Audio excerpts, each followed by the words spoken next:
He was a man made of quiet routines, and the dust of a frontier town that had settled deep into the grain of his soul. To love him was to learn the language of firelight on a jaw clenched in thought, the specific weight of his hand when he offered a cup rather than a word, and the way silence could hold more warmth than a promise. It was to understand that his protection was not a cage, but the careful mending of a lock on a door you chose to close yourself.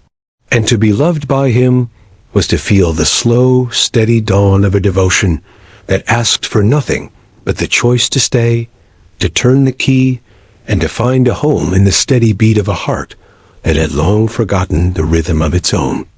Elias Thorne's house was a study in solitude. The single cot in the corner of his one-room cabin was always made with military precision, the blanket pulled taut, the pillow fluffed against the rough-hewn wall. He rose with the sun, not because he had to, but because the light was a reliable companion. He'd light the stove, the scrape of the match a sharp punctuation in the otherwise unbroken hush. Coffee, black and bitter, was brewed in a pot that served one. He'd drink it standing by the window, watching the dusty street of Redemption Creek wake up. His movements were economical, each one honed by years of living alone, of having no one to accommodate, no one to disturb. The floorboards didn't creak under his weight. He moved with a stillness that was less about stealth, and more about a deep-seated desire not to take up more space than was necessary.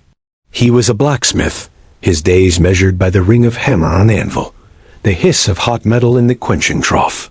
The town saw a capable man, a man whose work was true and whose word was his bond. They saw the stoicism, the broad shoulders, the competence in his hands. They did not see the loneliness that clung to him like the scent of coal smoke, a loneliness so profound it had become a part of his very architecture. He'd eat his supper from the same tin plate each night, the scrape of his fork the only sound. The lamplight flickered, casting his solitary shadow long against the wall, a silent companion in a silent house. The bed, made for one, waited. He never lingered before blowing out the lamp. Sleep was a necessity, not a comfort. The quiet of his homestead was not peaceful. It was empty. It was a space that held the shape of absence, a silence that yearned for a voice to break it. He'd lie in the dark, his hands folded over his chest, listening to the crickets, to the distant howl of a coyote, sounds that only served to underscore the profound and aching silence within the four walls of his home. He had built this life for himself, a fortress of solitude, and he had become its willing prisoner. He did not know he was waiting. He did not know he was listening for a footstep that was not his own. He only knew the deep, resonant ache of a house too silent, a table set for one, a life lived in the quiet echo of its own emptiness. The order of his days was a bulwark against the chaos of longing, a carefully constructed dam holding back a flood of yearning he refused to acknowledge. But every night, as the lamp went out, a single, unspoken question hung in the darkness. Was this all there was? The routine was his shield, his armor. But even the strongest armor could not protect a man from the cold that came from within. The chill of a life unshared was a frost that crept into the bones, a cold that no fire in the stove could ever truly vanquish.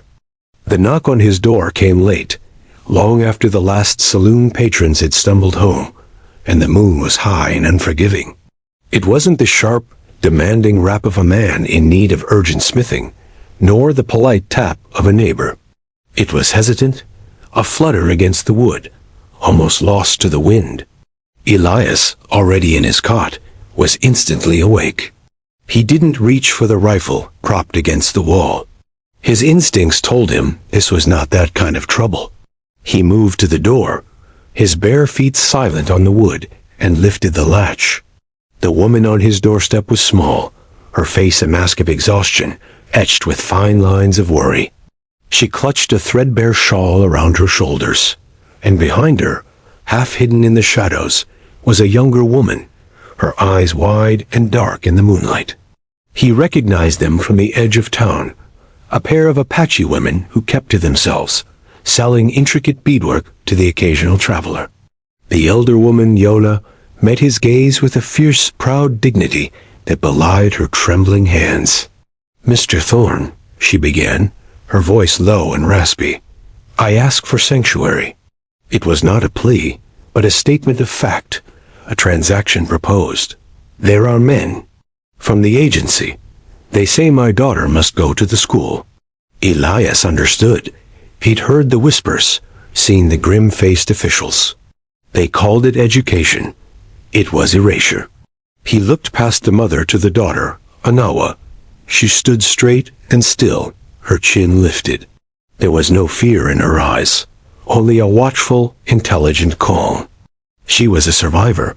He could see it in the set of her shoulders, in the way she held herself, ready for anything. "They will not look for you here," Elias said. It was not a question, but the beginning of an agreement. Yoná nodded, a barely perceptible motion. "We have money. We will pay for lodging." Elias shook his head, stepping back to allow them entry. The flicker of the single lamp he lit cast long shadows, making the small cabin seem even smaller now that it held three. The air, once still and empty, was now charged with their presence. It was the first time in years a woman had stood under his roof. He felt the shift deep in his bones.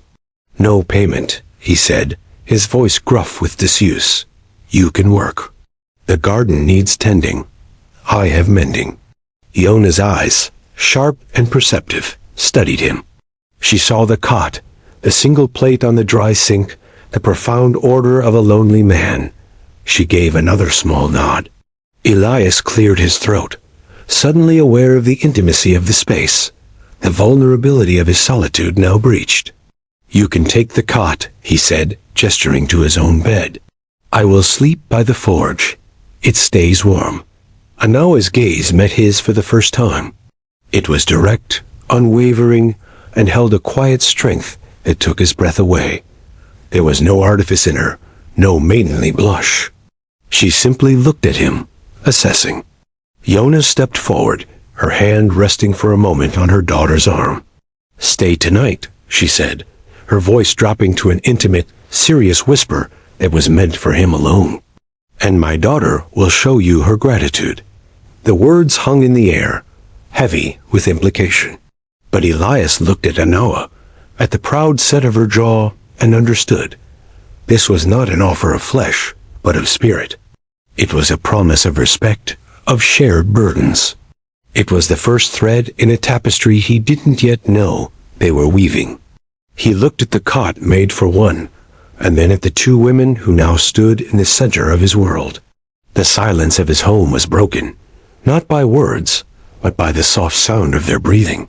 And for the first time in a long, long time, it felt less like emptiness and more like a beginning. The first days were a delicate dance of proximity and silence. Elias rose at his usual hour, the habit too deeply ingrained to change, but he now moved with a heightened awareness. He was no longer just a man in a room. He was a man sharing a room. He'd light the stove, his movements quieter than ever, trying not to disturb the two women sleeping on the cot he had surrendered. He'd watch the gentle rise and fall of Anawa's shoulders beneath the thin blanket and feel a strange, protective ache in his chest. It was an unfamiliar emotion, and it sat uneasily beside the solitary contentment he had cultivated for so long. He would leave a pot of fresh coffee on the stove and a portion of his breakfast on a clean plate before heading to the forge. He never said a word, letting the offerings speak for him. Service was his language, the only one he was truly fluent in. Anawa and Yoná were equally reserved. When he returned at midday, the cabin would be transformed. The single room was still sparse, but it was clean with a thoroughness he had never managed. His mending pile, a testament to his bachelorhood, was neatly folded, the torn seams of his shirt stitched with a skill that was both beautiful and practical. A pot of stew, rich with vegetables from his neglected garden, would be simmering on the stove, its aroma a welcome he had not realized he'd been missing. They ate their meals in a shared quiet, the clink of spoons against bowls the only conversation. Yet, it was not an uncomfortable silence. It was a silence of observation, of learning. Elias learned the way Anawa's hands, so deft with a needle, were also strong as she weeded the garden, her movements efficient and graceful. He learned that Yoná's quiet presence was a source of immense strength, her eyes missing nothing. In turn, they learned him. They saw the way he banked the fire in the forge at day's end, the care he took with his tools. They saw the weariness in his shoulders that he tried so hard to hide. Anawa began to leave a cup of tea for him on the small table when he came in from work, the steam coiling in the lamplight. She never handed it to him, simply placed it there, an invitation. It was a small gesture, but in the quiet world of Elias Thorne's cabin, it was a seismic event. One evening, he found her sitting by the fire, a whetstone in her hand, carefully sharpening one of his kitchen knives. The blade caught the firelight as she worked, her concentration absolute. He stopped in the doorway, watching her. She looked up, her work uninterrupted. "It was dull," she said, her voice soft, factual. It was the first time she had spoken to him directly without her mother present. "Thank you," he managed, his own voice sounding rough to his ears. He sat across from her, the fire between them. He picked up a piece of leather he'd been meaning to tool and a small carving knife. He worked, she worked. The silence returned, but it was different now. It was a shared space, a comfortable quiet that acknowledged their mutual industry. He found himself watching her hands, the precise economical movements. He thought of his own hands, calloused and scarred from the forge, and felt a sudden, sharp awareness of the difference between them. His hands were for shaping iron, for strength and force. Hers were for mending, for creating, for tending. He had offered them a roof and a lock on the door. In return, she was slowly, quietly, mending the torn fabric of his solitude. He didn't know how to name the feeling that was growing in the space between them, this fragile trust built on shared tasks and unspoken understanding. He only knew that the silence in his cabin was beginning to sound like home. The days settled into a rhythm, a quiet melody of domesticity. Elias would wake to the soft sounds of Anawa and Yoná, stirring, the rustle of fabric, the quiet murmur of their Apache dialect. He'd find his work shirt, the one he'd torn on a stubborn piece of iron, laid out for him, the seam so perfectly mended it was stronger than the original cloth. He'd leave for the forge, and the scent of baking bread would follow him, a ghost of a life he'd never allowed himself to imagine. The trust between them was not built on grand declarations, but on 1,000 tiny, intimate gestures. It was in the way Anawa learned to take her tea, with a spoonful of the precious sugar he kept in a tin high on a shelf. It was in the way Elias began to leave the cabin door unlocked until he saw them both safely inside at dusk. It was in the way Yoná would watch them both, her dark eyes holding a wisdom that seemed to understand the slow, careful dance they were engaged in. One afternoon, a sudden summer rainstorm broke over Redemption Creek. The sky, a brilliant blue moments before, turned a bruised purple, and the heavens opened up.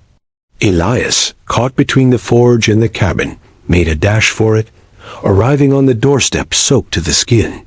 He entered, dripping on the clean-swept floor, feeling large and clumsy in the small space. Anawa was there, alone. Yoná had gone to visit a friend on the other side of town before the storm had hit. Anawa looked up from her sewing, her eyes taking in his drenched state. Without a word, she rose and took a clean, dry cloth from a stack on a shelf. She didn't hand it to him. She walked over to him, her movements deliberate, and stopped just before him. Her gaze flickered to his hair, where water was dripping down his temples. "May I?" she asked, her voice barely a whisper above the drumming of the rain on the roof. The question hung in the air, a profound and startling intimacy. No one had asked his permission to touch him in years. He had forgotten what it felt like to be offered that kind of respect.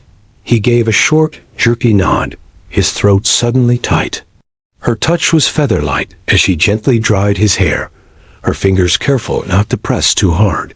He stood stock still, his heart hammering against his ribs.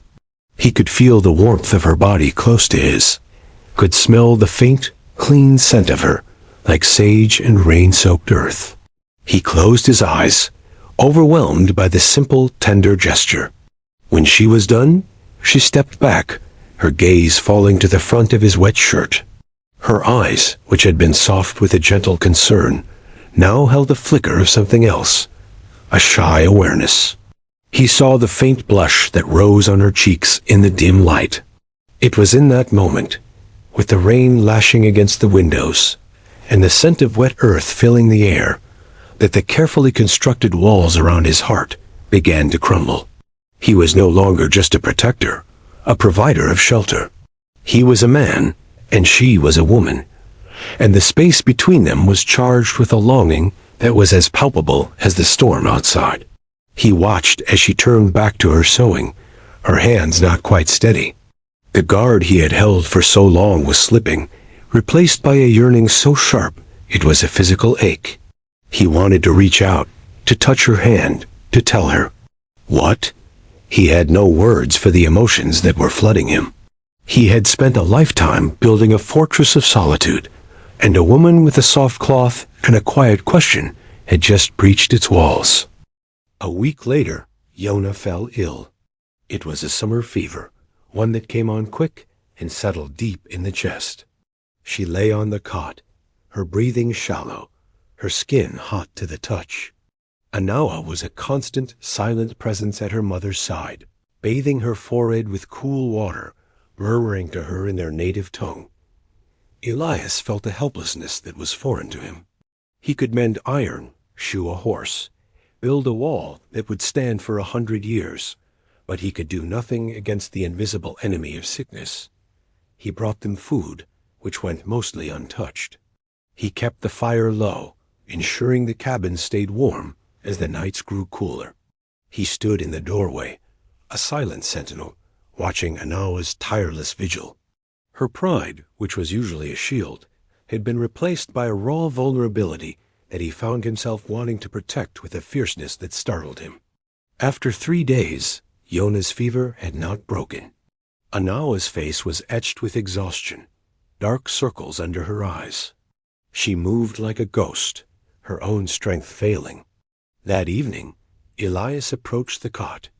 Anawa looked up, her eyes dull with fatigue. "You need to sleep," he said, his voice low and firm. She shook her head. "I will stay with her." "Anawa," he said, and the sound of her name on his lips was a plea. "You will be no good to her if you fall ill yourself." He gestured to the fire. "I have made a bed for you there. It is warm. I will watch your mother." He expected her to argue, to insist on staying.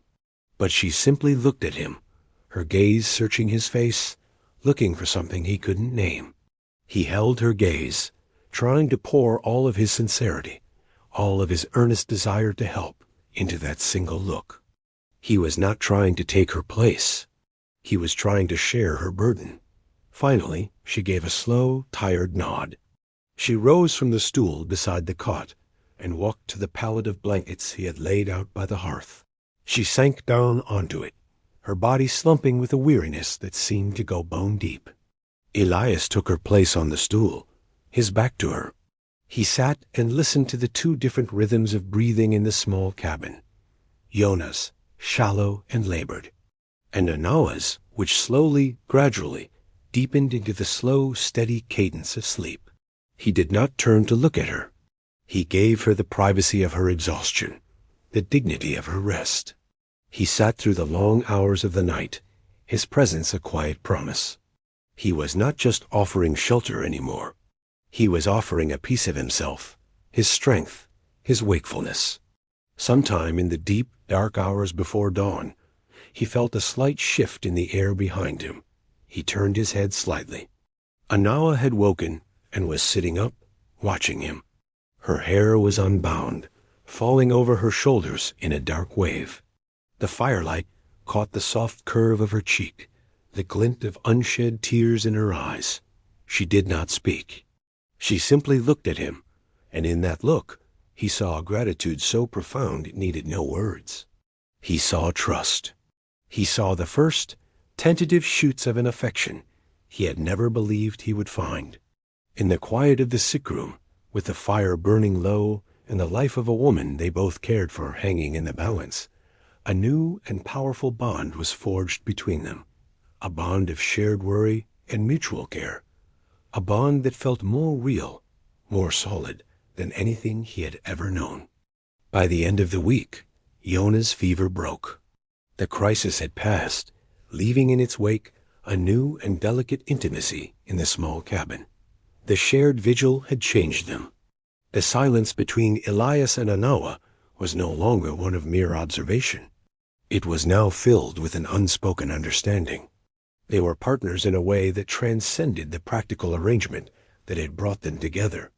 One evening, as Yoná slept soundly on the cot, her breathing finally deep and even, Elias sat at the small table, mending a piece of tack.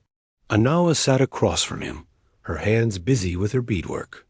The only sounds were the crackle of the fire and the soft click of her needle against the beads. Elias found his gaze drawn to her hands, to the intricate patterns she was creating. He had always admired her work, its beauty and its precision. But now he saw something more. He saw her story, her heritage, woven into every tiny bead. "Tell me about them," he said, his voice quiet in the still room. Anawa looked up, her hands pausing in their work. "The patterns?" he nodded. She looked down at the piece in her hands, a soft, shy smile touching her lips. "This one," she said, her finger tracing a zigzag pattern of blue and white beads, "is the symbol for lightning, for strength. My grandmother taught me." She began to speak, her voice low and melodic, telling him the stories behind the symbols. She told him of the morning star, a symbol of guidance and hope. She told him of the dragonfly, a symbol of resilience and change. She told him of the rich tapestry of her culture, of the beliefs and traditions that had been passed down through generations of women. Elias listened, captivated. He had lived his life in a world of iron and fire, of tangible things that could be bent and shaped to his will. She was showing him a world of symbols and stories, of an intangible strength that was just as real, as powerful. As she spoke, he began to see her not just as Anawa, the quiet woman who mended his shirts and tended his garden, but as a link in a long chain of proud, resilient women. He saw the courage it took for her to sit in his cabin, in a town that was often hostile to her people, and to keep her traditions alive, one tiny bead at a time. When she finished, a comfortable silence fell between them once more. But this silence was different. It was filled with the weight of the story she had shared, with the respect he felt for her and her heritage. He looked at her, truly looked at her, and saw not a survivor, but a warrior in her own right, her needle her weapon, her thread her shield. "My father was a watchmaker," he said, the words coming out before he had even consciously decided to speak. He never spoke of his family. It was a door he had nailed shut long ago. Anawa's gaze was gentle, inviting. "He taught me to see the world in small pieces," Elias continued, his voice rough with emotion. "To understand that even the biggest machine is just a collection of tiny gears and springs, all working together. He said that if you took the time to understand the smallest part, you could understand the whole." He paused, the memory of his father, a man he had both loved and feared, rising up in him. He was a hard man, but he was a good man. He taught me to be precise, to be patient, to value work done well. He fell silent, surprised at his own confession. He had not spoken of his father in over a decade. He had buried that part of himself deep. But Anawa's quiet strength, her willingness to share her own story, had created a space safe enough for him to share a piece of his. She reached out, her hand hesitating for a moment before gently touching the back of his. Her touch was warm, a small point of contact in the vastness of his loneliness. "He taught you well," she said softly.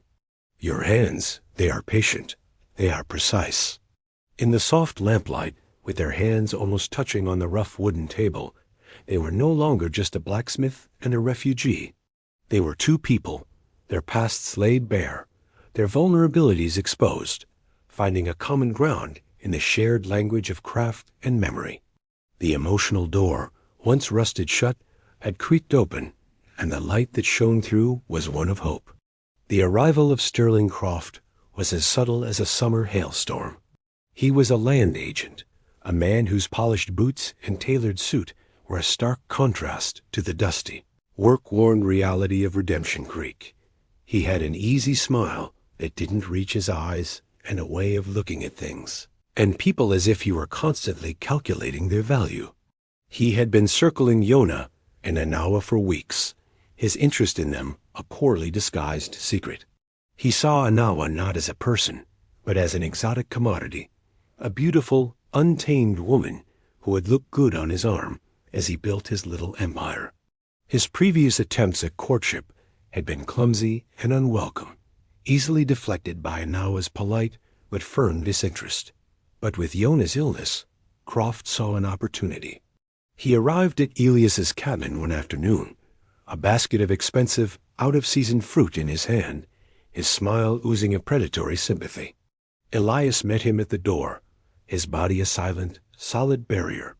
"Croft," he said, his tone flat. "I've come to see to the well-being of our new residents," Croft said, his eyes flicking past Elias to where Anawa was sitting by the fire. "I heard the elder woman was unwell." "A shame. This is no place for two defenseless women." The implication was clear. They were defenseless without a man like him. Elias's hands clenched into fists at his sides. "They are not defenseless," he said, his voice a low growl. "They are under my protection." Croft's laugh was condescending. "And what protection can a blacksmith offer?" "A roof? I can offer them a proper home, a life of comfort." "Anawa," he said, raising his voice so she could hear, "you don't have to live in this hovel. I have a house in the center of town. You would want for nothing." Anawa rose and came to stand beside Elias. She did not look at Croft. Her eyes were on Elias, and in them he saw not a play for rescue, but a steady, unwavering partnership. She was not asking him to fight for her. She was standing with him, ready to fight alongside him. "Mr. Croft," she said, her voice clear and strong, "your concern is misplaced. We have everything we need right here." Her use of "we" was a deliberate choice, a public declaration. It was a line drawn in the sand. Croft's smile finally faltered, replaced by a flash of anger. His gaze shifted from Anawa to Elias, his eyes full of a venomous jealousy. "You'll regret this, Thorne," he hissed. "She's not your kind. You can't protect her from what's coming." He turned and stormed off, the basket of fruit forgotten on the doorstep. Elias and Anawa stood in the doorway, watching him go. The air was thick with the unspoken threat. Elias felt a surge of a cold, protective rage he hadn't felt in years. But then he felt Anawa's hand on his arm. He looked down at her. "He will not be a problem," she said, her voice full of a quiet certainty. It was not a naive hope, but a statement of fact. She trusted him. She trusted them. That evening, the tension of the confrontation lingered. They ate their supper in a silence that was heavier than usual. After the meal, Anawa came to him as he stood by the window, looking out at the darkening street. "He thinks because I am a woman, I am weak," she said. "He thinks because I am Apache, I am his for the taking." She looked up at him, her eyes searching his. "You do not see me that way?" It was not a question. "No," he said, his voice hoarse. "I see a woman who is stronger than anyone I have ever known." He reached out, his hand hovering for a moment, before he gently, carefully, tucked a stray strand of hair behind her ear. It was a small, intimate gesture, but it was a vow. It was a promise to honor her, to respect her, to see her for who she truly was. In the face of an external threat, they had not been broken. They had been forged. Their bond, tested by the heat of conflict, was now stronger, more resilient than ever. They had chosen each other, not with words, but with a shared glance, a united front, a quiet touch in the aftermath. It was a choice that would change both of their lives forever. The confrontation with Croft had irrevocably altered the atmosphere in the cabin. The pretense of a simple arrangement shelter for work had been stripped away, leaving behind the raw, undeniable truth of their connection. They were a unit, a partnership forged in the quiet crucible of shared domesticity, and now tested by an external threat. That night, after Yoná was settled and the door was latched, a new kind of silence fell between them. It was not uncomfortable, but it was heavy with unspoken words, with the weight of the choice they had made in the doorway. Elias found he couldn't settle. He paced the small space, the floorboards that had once been his silent companions, now seeming to echo his restless energy. Anawa watched him, her hands still in her lap. Finally, she spoke, her voice cutting through the tension. "Elias!" He stopped, turning to face her. The way she said his name, soft and serious, made his heart ache. "You are safe here?" he said, the words a rough, inadequate expression of the fierce protectiveness that consumed him. It was the plainest, most honest vow he could make. She gave a small, sad smile. "I have not felt safe in a very long time," she confessed, her gaze dropping to her hands. "Since my father was killed. We have been moving from place to place, always looking over our shoulder, always waiting for the next man who thinks he has a right to us." She looked up, her eyes shining in the lamplight. "Until now." The simple, profound trust in her words was a heavier burden than any anvil in his forge. It was a trust he knew he had to be worthy of. He crossed the room and sat on the stool across from her, leaning forward, his hands on his knees. He wanted to close the distance between them, to offer a comfort that went beyond mere words. "I am not a man who speaks easily," he began, his voice low and halting. "Words, they are not my tools, but I want you to know. I want you to understand." He trailed off, frustrated by the inadequacy of his language. Anawa reached out, and for the first time, she initiated the touch.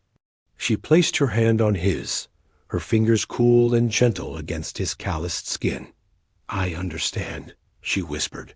"I have been listening to your language since the day we arrived. It is in the wood you chop for the fire. It is in the mended latch on the door. It is in the way you stood between me and that man today." Her gaze was so direct, so full of a deep emotional intelligence, that he felt as if she could see straight into his soul. He had spent his life hiding behind a wall of stoicism, believing himself to be unreadable. But she had read him from the very beginning. She had learned his language of service, of quiet gestures, and she was now speaking it back to him. He turned his hand over, his rough fingers curling around hers. He held her hand, feeling the delicate strength in it. It was a hand that had known hardship, but it was also a hand that knew how to create beauty, how to mend what was broken. "Anawa," he said, his voice thick with an emotion he could no longer contain, "I will not let him harm you. I will not let anyone harm you." It was more than a promise of protection. It was a declaration of devotion. It was the plain, unvarnished truth of his heart, laid bare in the quiet intimacy of the lamplit cabin. She did not pull her hand away. She simply sat with him, her hand in his, their shared gaze a silent affirmation. In that moment, they were not a blacksmith and a refugee, a protector and a survivor. They were simply Elias and Anawa, two solitary souls who had found in each other a home. The world outside, with its threats and its prejudices, faded away. All that mattered was the warmth of her hand in his, the steady rhythm of their breathing in the quiet room, and the silent, unbreakable vow that passed between them. The next morning, the world felt both the same and entirely new. The sun rose, the town of Redemption Creek woke up, the hammer would soon ring on the anvil. But within the four walls of the cabin, the very air they breathed had changed.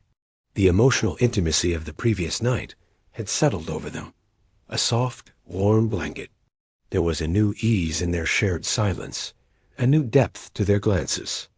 After their quiet breakfast, as Elias was preparing to leave for the forge, Anawa stopped him.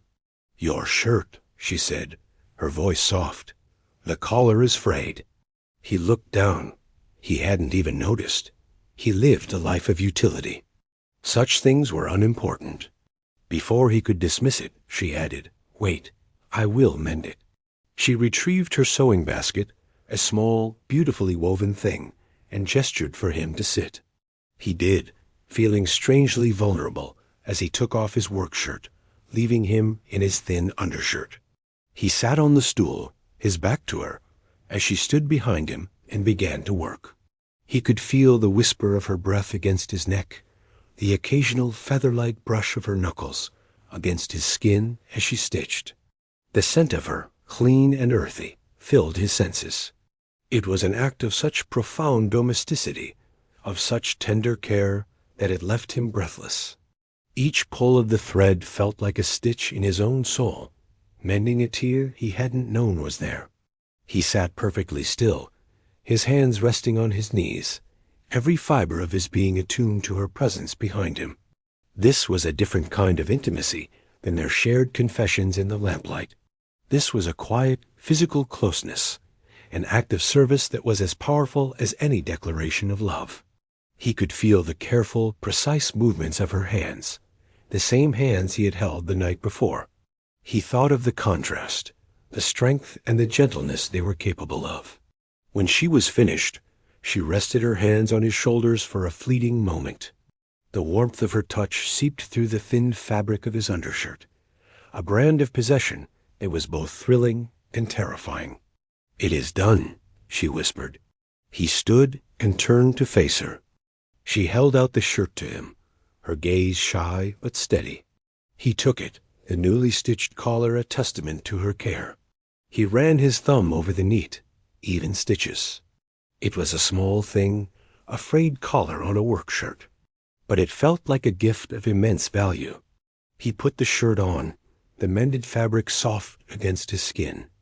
"Thank you," he said, his voice deeper than usual. "It is a small thing," she replied, her eyes not leaving his. "No," he said, "it is not." He reached into his pocket and pulled out a small object he had carved the night before, unable to sleep after their conversation. It was a piece of smoothed, dark wood, no bigger than his thumb, carved into the shape of a dragonfly. He had remembered her story, the symbol of resilience and change. He held it out to her on the palm of his calloused hand. She gasped softly, her eyes widening. She picked it up, her fingers tracing the delicate lines of the wings. "You remembered," she breathed. He simply nodded, unable to speak past the lump in his throat. This was his language, the language of his hands. This was his poem, his song, his vow, all carved into a tiny piece of wood. She closed her hand around the dragonfly, holding it tight. "I will keep it always," she said. The exchanged tokens, the mended shirt, the carved dragonfly, were more binding than any formal contract. They were a silent, symbolic exchange of devotion, a promise to care for each other, to mend what was broken, to remember what was important. They were the quiet, beautiful language of two hearts, slowly, carefully, learning to beat as one. The news of Sterling Croft's eviction notice arrived, not with a bang, but with a piece of paper nailed to Elias's door. It was a legal document, cold and impersonal, stating that the property on which Elias's cabin and forge stood was being reclaimed by the land office for town development, a project spearheaded by none other than Croft himself. It was a petty, vindictive act of revenge, a way to punish Elias, and by extension, drive Anawa and her mother out from under his protection. The town, which had largely ignored the quiet blacksmith, was now abuzz with gossip. Whispers followed Elias as he walked to the mercantile. Doors that had once been open to him were now closed. Croft had money and influence. Elias had only his reputation and his two hands. Many in the town, swayed by Croft's promises of progress or simply afraid to cross him, sided with the land agent. They saw Elias's housing of 2 Apache women as a foolish, dangerous provocation. That evening, the weight of the town's disapproval pressed in on the small cabin. Elias sat at the table, the eviction notice spread out before him, his face grim. He felt the familiar pull of solitude, the instinct to retreat, to handle this alone. But he was not alone anymore. Anawa came and stood behind him, her hand resting on his shoulder. He looked up at her, at the quiet strength in her eyes. "We will face this together," she said. It was not a question, but a fact. The next day, a town council meeting was called. It was an informal affair, held in the saloon, the air thick with the smell of stale beer and sanctimony. Croft was there, holding court, his victory all but assured. Elias walked in, and the room fell silent. Every eye was on him. He felt a flicker of the old loneliness, the feeling of being an outsider. Then the saloon doors opened again, and Anawa walked in, followed by her mother Yoná, who was now steady on her feet. A murmur went through the crowd. It was one thing for the blacksmith to make a stand. It was another entirely for the 2 Apache women to show their faces in the heart of the town's power structure. Anawa walked to Elias's side, her head held high. She did not look at the hostile faces in the crowd. She looked only at him. It was a public choice, a declaration of allegiance that was as loud as any shout. Croft began to speak, his voice smooth and reasonable, painting Elias as a troublemaker, a man who is standing in the way of progress. He spoke of the future of Redemption Creek, a future that was clean, orderly, and implicitly white. When he was finished, all eyes turned to Elias. He was not a man of speeches. He stood, his hands at his sides, and looked at the faces of the men he had known for years, men whose horses he had shoed, whose plows he had mended. "This is my home," he said, his voice quiet but carrying in the silent room. "My father built this forge. I have lived my life here. My work is true, and my word is my bond. You all know this." He paused, his gaze sweeping the room. "Mr. Croft speaks of progress. But what kind of progress is built on driving a man from his home because you covet the woman under his roof?" The directness of the accusation stunned the crowd. Croft's face flushed a deep red. "That is a slanderous lie," he sputtered. "Is it?" It was Anawa who spoke, her voice clear and unwavering. She stepped forward, her gaze sweeping over the councilman. "Mr. Croft has made his intentions known to me on several occasions. I have refused him. This action against Mr. Thorne is not about progress. It is about punishment. It is about a man who believes a woman's no is a challenge, not a boundary." Her courage was breathtaking. She stood before them, not as a victim, but as a witness. She was not a possession to be fought over, but a person with a voice, with agency. The mood in the room began to shift. The men looked from Croft's sputtering rage to Anawa's calm dignity, to Elias's quiet strength. They saw not a scandal, but a partnership. They saw honor and dishonor laid bare. In the end, the council, shamed by the public exposure of Croft's true motives, voted against the eviction. It was a quiet victory, a nonviolent confrontation, won not with fists, but with truth. As they walked out of the saloon, back into the sunlight, Elias and Anawa moved as one. They had faced the town, they had faced their enemy, and they had chosen each other. Their partnership, once a private, domestic affair, was now a public fact, as solid and as real as the ground beneath their feet. The walk back to the cabin was quiet. The adrenaline of the confrontation faded, leaving a sense of weary but profound relief. The public victory felt less important than the private one, the simple, solid fact of Anawa at his side. When they reached the cabin, the afternoon sun was slanting through the single window, illuminating the dust motes dancing in the air. The space felt different, sanctified by the battle they had just won for it. It was truly their home now. As Anawa moved to the stove to make tea, she winced, flexing her hand. In the tension of the meeting, she had gripped her own hand so tightly that her nails had dug into her palm, leaving 4 small, crescent-shaped cuts. Elias saw the small movement, the flicker of pain across her face. He crossed the room in 2 strides. "Let me see," he said, his voice gentle. She held out her hand, and he took it carefully in his own, turning it over to examine the palm. The sight of the small, self-inflicted wounds sent a pang of tenderness through him. It was a mark of her fierce control, the way she held her own strength in check. "Sit," he said, leading her to a chair. He went to the small chest where he kept his supplies and came back with a clean cloth and a tin of salve. He knelt before her, placing her hand in his lap. The intimacy of the gesture, the reversal of their usual roles, was not lost on either of them. He was no longer just the stoic protector. He was the caregiver, the tender. He cleaned the small cuts with a delicacy that seemed at odds with his calloused blacksmith's hands. His touch was as precise and as careful as if he were setting the smallest gear in a watch. Anawa watched him, her expression soft, her guard completely down.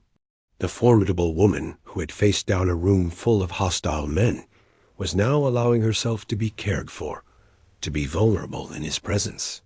When he was done cleaning the wounds, he took a small amount of the healing salve on his finger and began to gently rub it into her skin. The world narrowed to this single point of contact, his thumb moving in slow, soothing circles on her palm. He could feel the faint tremor in her hand, the soft hitch of her breath. He looked up and found her eyes on him, dark and deep and full of an emotion that mirrored his own. The air was thick with it, a yearning that was almost a physical presence in the room. This was the aftercare, the quiet moment after the storm. It was more intimate than a kiss, more profound than an embrace. It was an act of pure, selfless devotion, a silent communication that said, "I see your strength, and I will care for your wounds. I will tend to you." He finished his work, but did not release her hand. He simply held it, his thumb stroking the back of her fingers. The late afternoon sun cast a warm, golden glow over them. The kettle began to whistle on the stove, the sound a gentle intrusion on their shared silence. Neither of them moved. In the quiet of their kitchen, in the lamplight that was beginning to bloom as the sun went down, they were healing each other, one small, tender gesture at a time. The wounds on her hand were superficial, but the healing that was taking place in that small, quiet cabin went much, much deeper. They ate their supper that evening in the soft glow of the lamp, the day's turmoil behind them. A new peace had settled in the cabin, a comfortable, easy peace of a battle won and a future secured. After the meal, Elias banked the fire while Anawa and Yoná cleared the table. The domestic routine, once a fragile new rhythm, was now the bedrock of their life together.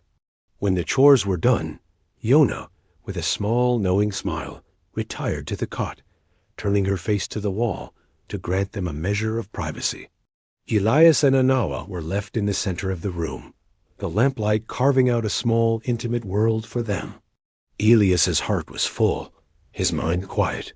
He looked around the small cabin, at the mended shirts stacked neatly on a shelf, at the row of herbs drying by the window, at the carved dragonfly sitting on the mantelpiece. It was no longer just his house. It was their home. He turned to Anawa. She stood before him, her hands clasped in front of her, her gaze steady. The time for unspoken gestures and symbolic tokens was past. The time for a plain, simple vow had come. "I want you to stay," he said, his voice low and steady. It was not a demand, not an assumption. It was an invitation, a choice offered freely. Not just until it is safe, always. Anawa's eyes searched his, and he let her see everything he was feeling. The depth of his devotion, the fierce, quiet love that had grown in the silent spaces between them. He was offering her his future, his home, his name if she would have it. But he would not ask for anything she was not ready to give. Her safety, her dignity, her autonomy, these were the things he had sworn to protect, and he would not compromise them now. "This is your home, Anawa," he continued, his voice thick with emotion. "If you will have it, if you will have me." A slow, beautiful smile spread across her face, a smile of such pure, unguarded joy that it stole his breath. "This has been my home since the day you first left tea for me on the table," she said softly. She stepped closer, closing the small gap between them. She reached up and cupped his jaw, her touch gentle but firm. "My mother, she told me that night that I would show you my gratitude. My gratitude is not a debt to be paid. It is my heart, which I give to you freely." She leaned in and rested her forehead against his. He closed his eyes, savoring the contact, the warmth of her skin against his. He could feel her breath, soft and warm, on his lips. This was the culmination of their slow, careful journey. This was the quiet climax, the non-violent confrontation with the future. It was a choice made not in the heat of passion, but in the gentle warmth of the firelight, a vow spoken not in flowery prose, but in plain, honest speech. "I will keep you warm," he whispered, his own vow, a simple promise that held a world of meaning. "You are safe here?" "I know," she whispered back. He wrapped his arms around her, holding her close. She was not a fragile thing to be protected, but his partner, his equal, his home. They stood there for a long time, two solitary people who had found their other half in the most unlikely of circumstances. The cabin was no longer a place of loneliness, but a sanctuary of shared love. The silence was no longer empty, but full of the promise of a shared future, of mornings waking up together, of evenings spent in the quiet comfort of each other's presence. Their future was not a grand adventure, but something far more precious, a life of shared routines, of quiet gestures, of a love that was as steady and as reliable as the rising sun. It was a future sealed not with a dramatic kiss, but with the gentle press of their foreheads, a silent promise to face whatever came next, together. The house, once too silent, was now filled with the quiet music of a chosen family, a melody of hope, a rhythm of love.